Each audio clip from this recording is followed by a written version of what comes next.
Hello students, आज के इस वीडियो में आप सभी का स्वागत। जैसा कि आप सभी को मालूम है, अमेरिकी संविधान व शासन व्यवस्था से संबंधित पिछले वीडियो में हमने अमेरिका में संघीय कार्यपालिका, राष्ट्रपति पद, राष्ट्रपति की योग्यता, कार्यकाल, निर्वाचन और महाभियोग की प्रक्रिया पर जानकारी साझा की। आज हम अध्ययन करने जा रहे हैं राष्ट्रपति की शक्तियाँ। कार्यपालिका शक्ति। राष्ट्रपति को यद्यपि अमेरिकी शासन और राज्य के विभिन्न क्षेत्रों में शक्तियाँ प्राप्त हैं, लेकिन इनमें सर्वाधिक प्रमुख उसकी कार्यपालिका शक्ति है। कानूनों को लागू करना तथा व्यवस्था को बनाए रखना। कार्यपालिका क्षेत्र में उसकी प्रथम और सबसे महत्वपूर्ण शक्ति है संघीय कानूनों को लागू करना और व्यवस्था बनाए रखना। अनुच्छेद 2 की तीसरी उपधारा के अनुसार राष्ट्रपति सभी संघीय कानूनों को समुचित रूप से लागू करने के लिए उत्तरदायी है। उसका यह प्रमुख दायित्व है कि वह कांग्रेस द्वारा पारित सभी विधियों तथा सीनेट द्वारा अनुमोदित सभी संधियों का निष्ठापूर्वक पालन कराए। राष्ट्रपति इस शक्ति का कुछ सीमा तक अपने विवेक के अनुसार प्रयोग करता है। वह इस बात का निर्णय करता है कि किन कानूनों को अत्यधिक कठोरता के साथ लागू किया जाए, किन्हें कम कठोरता के साथ लागू किया जाए तथा किन्हें लागू करने के लिए कोई भी कदम न उठाया जाए। यदि किसी राज्य में गणतंत्रात्मक व्यवस्था को खतरा हो या उस पर बाहरी आक्रमण की आशंका हो, तो राष्ट्रपति राज्य के अधिकारियों से प्रार्थना की प्रतीक्षा किए बिना स्वयं अपनी पहल पर कार्य कर सकता है। राष्ट्रपति राज्य के अधिकारियों से प्रार्थना की प्रतीक्षा के बिना भी आंतरिक हिंसा या उपद्रव की स्थिति में राष्ट्रपति राज्य के गवर्नर या विधानमंडल के आग्रह पर ही सैनिक सहायता प्रदान करता है। लेकिन यदि ऐसी स्थिति में संघीय कानूनों की क्रियान्विति में बाधा उपस्थित हो या संघीय संपत्ति अथवा अंतर्राज्यीय वाणिज्य को खतरा हो, तो राष्ट्रपति अपनी पहल पर भी कार्य कर सकता है। अब तक के संवैधानिक इतिहास में अनेक बार विभिन्न राष्ट्रपतियों द्वारा ऐसा किया भी गया है। प्रशासन का संचालन। राष्ट्रपति कार्यपालिका का अध्यक्ष होने के साथ साथ प्रशासन का सर्वोच्च निर्देशक है। वह देखता है कि राष्ट्रपति का प्रमुख संवैधानिक दायित्व है कि शासन के विभिन्न पदाधिकारी संविधान के उपबंधों, अन्य राज्यों से की गई संधियों तथा सर्वोच्च न्यायालय के निर्णयों के अनुरूप कार्य कर रहे हैं अथवा नहीं। राष्ट्रपति के द्वारा इस हेतु अध्यादेश अथवा अनुदेश, नियम, उपनियम या आदेश जारी किए जा सकते हैं। उसके द्वारा विभिन्न विभागों के अध्यक्षों तथा अन्य अधिकारियों को आदेश जारी किए जा सकते हैं और संबंधित अधिकारियों के लिए इन आदेशों का पालन करना अनिवार्य होता है। वह प्रत्येक विभाग के अधिकारी से किसी विषय पर प्रतिवेदन या सम्मति की मांग कर सकता है। राष्ट्रपति की एक महत्वपूर्ण शक्ति विभिन्न पदाधिकारियों की नियुक्ति से संबंधित है, जिसके आधार पर राष्ट्रपति वास्तविक प्रशासनिक शक्ति प्राप्त करता है और कांग्रेस पर अपना प्रभाव स्थापित करता है। संविधान के द्वारा संघ सरकार द्वारा की जाने वाली नियुक्तियों को दो भागों में बांटा गया है। फर्स्ट, वे उच्च पद जिन पर राष्ट्रीय सीनेट के परामर्श और उनके बहुमत की सहमति से नियुक्तियां कर सकता है। दूसरा, वे निम्न पद जिन पर कांग्रेस की सहमति से राष्ट्रपति स्वयं अथवा विभागीय अध्यक्ष तथा न्यायालय नियुक्तियां कर सकता है। क्योंकि संविधान में निम्न पदों की व्याख्या नहीं की गई है, इसलिए यह निश्चित करना कि निम्न पदों के अंतर्गत कौन अधिकारी आते हैं, कांग्रेस के अधिकार में है और वही इन पदों पर नियुक्ति के लिए ढंग को निश्चित कर सकती है।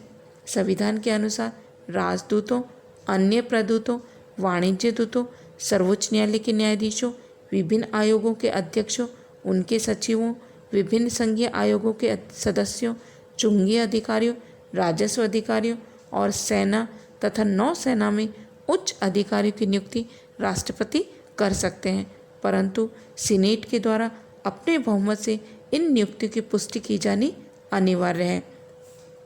लगभग 15,000 नियुक्तियाँ ऐसी हैं, उनके संबंध में सामान्य व्यवहार यह है कि राष्ट्रपति के दल के सीनेट सदस्य राष्ट्रपति के सम्मुख नाम प्रस्तावित करते हैं और सामान्यतः राष्ट्रपति उन्हें स्वीकार कर लेता है। जिन अधिकारियों की नियुक्ति के लिए सीनेट की सहमति आवश्यक होती है, उनकी भी राष्ट्रपति एक विशेष विधि के अनुसार कुछ समय तक सीनेट की सहमति के बिना नियुक्ति कर सकता है। इसे अल्पावकाश नियुक्ति कहते हैं। इसके अंतर्गत राष्ट्रपति सीनेट के 2 अधिवेशनों के बीच के काल में नियुक्ति कर सकता है, लेकिन वर्तमान समय में इस विधि का प्रयोग बहुत कम किया जाता है।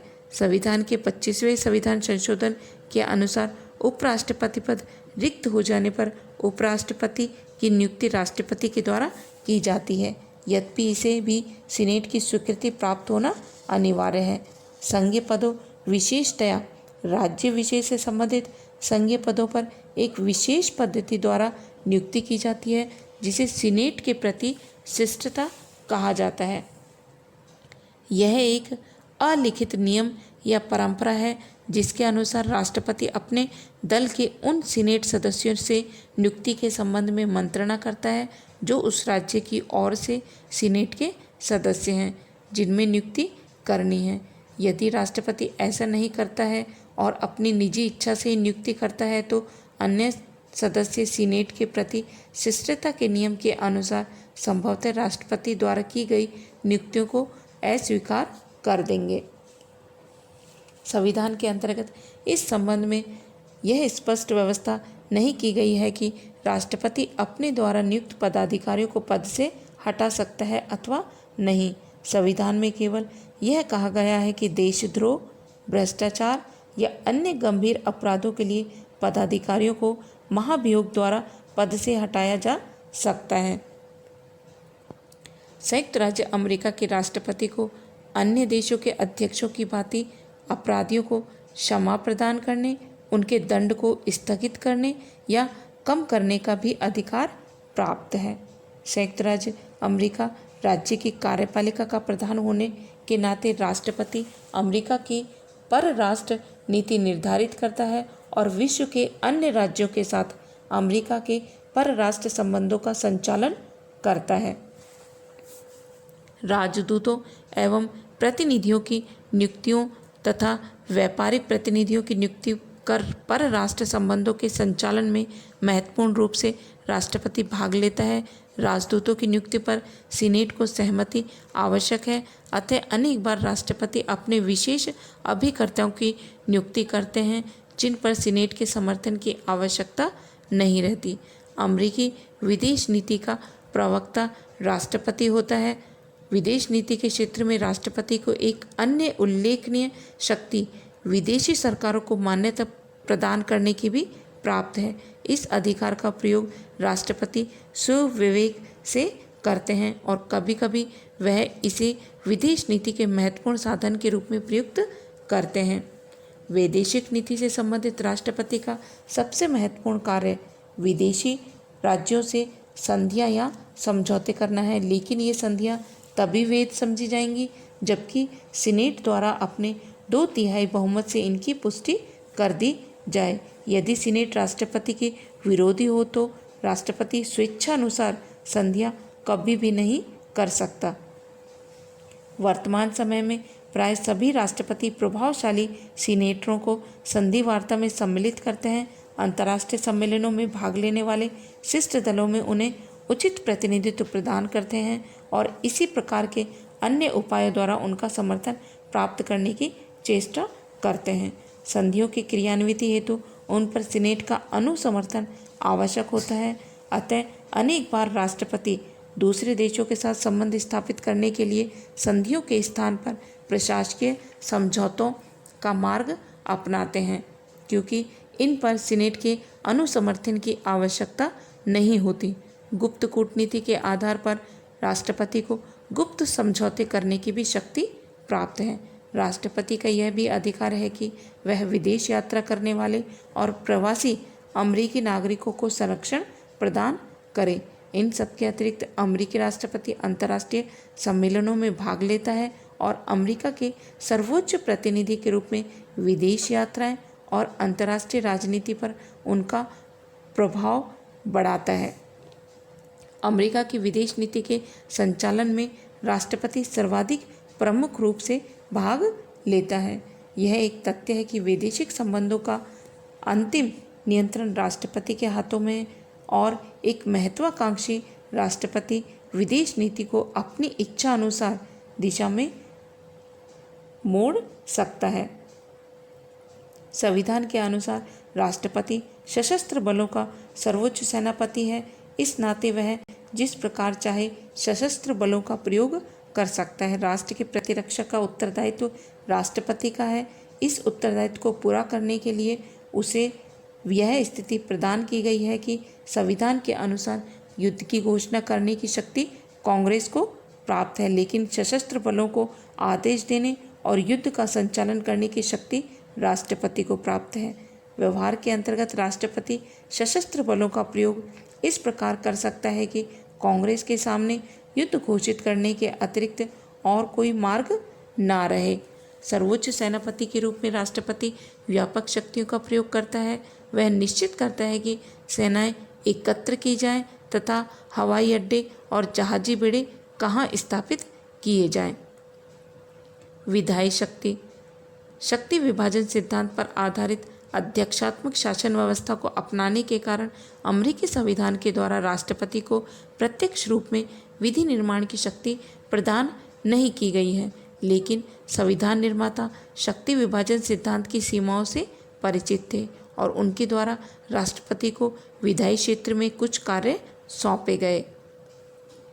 राष्ट्रपति अपने इन कार्यों के आधार पर परोक्ष रूप से विधि निर्माण की प्रक्रिया को प्रभावित कर सकता है और वर्तमान समय में तो राष्ट्रपति के ये कार्य इतने अधिक बढ़ गए हैं कि इनके आधार पर उसे प्रधान विधायक भी कहा जाने लगा है।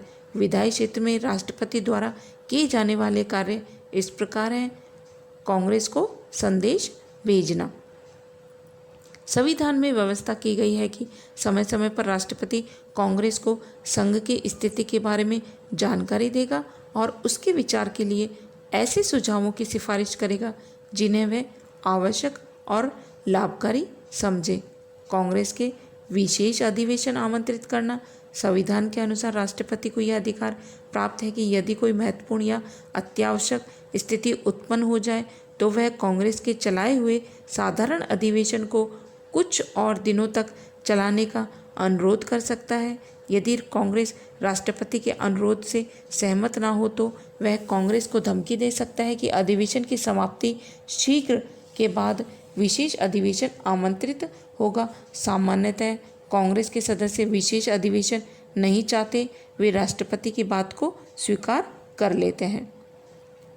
राष्ट्रपति की विधायी शक्तियों में सर्वाधिक महत्वपूर्ण निषेधाधिकार की शक्ति है। संविधान में कहा गया है कि सीनेट और प्रतिनिधि सभा में पारित होने के पश्चात विधेयक के कानून बनने के पूर्व संयुक्त राज्य अमेरिका के राष्ट्रपति के पास भेजा जाएगा। राष्ट्रपति को विधेयक पर पूर्ण निषेधाधिकार नहीं वरन सीमित निषेधाधिकार ही प्राप्त है। उनकी निषेधाधिकार शक्ति के दो रूप हैं, विलंबकारी और जेबी निषेधाधिकार। निषेधाधिकार राष्ट्रपति को निषेधात्मक विधायी शक्ति प्रदान करता है तो राष्ट्रपति के द्वारा सकारात्मक विधायी शक्तियों का प्रयोग कार्यपालिका आदेश के माध्यम से किया जाता है। राष्ट्रपति को शासन विषयक आदेश जारी करने का अधिकार प्राप्त है। कांग्रेस कानून बनाते समय केवल नीति का निर्देश कर देती है और उसके संबंध में विशद रूप से नियम बनाने का अधिकार कार्यपालिका विभाग को दे दिया जाता है। इस व्यवस्था से लाभ उठाकर राष्ट्रपति शासन विषयक विभिन्न आदेश जारी कर सकता है जिनका कानून के समान ही महत्व होता है।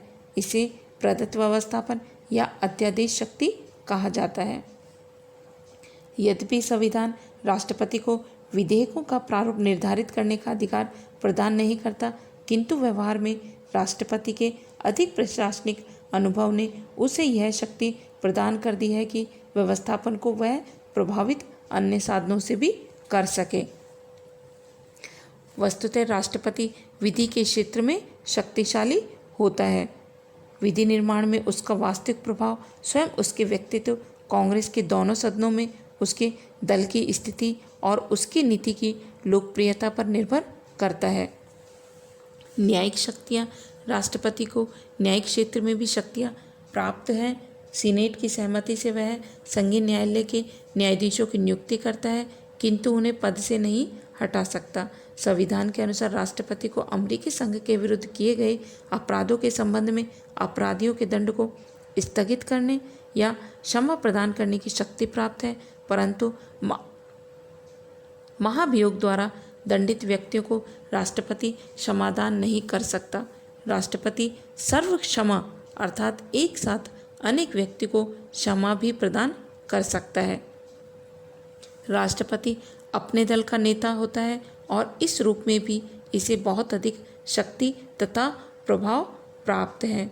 यदि राष्ट्रपति के दल को कांग्रेस के दोनों सदनों में बहुमत प्राप्त हो तो वह दलीय नेता के रूप में विधि निर्माण कार्य अपनी इच्छानुसार करवा सकता है।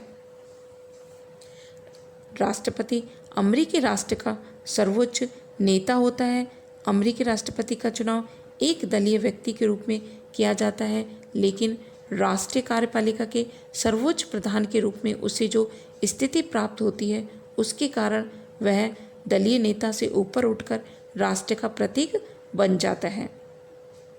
राष्ट्रपति अमेरिकी राजनीति का सर्वोच्च व्यक्तित्व है। संपूर्ण राष्ट्र का प्रतिनिधि उसके द्वारा किया जाता है और कठिन तथा संकटपूर्ण स्थिति में व्यक्ति उसी की ओर देखते हैं तथा बुद्धिमत्तापूर्ण तथा प्रभावशाली नेतृत्व की आशा करते हैं। उसे यह स्थिति न केवल आंतरिक राजनीति वरन अंतर्राष्ट्रीय राजनीति में भी प्राप्त होती है।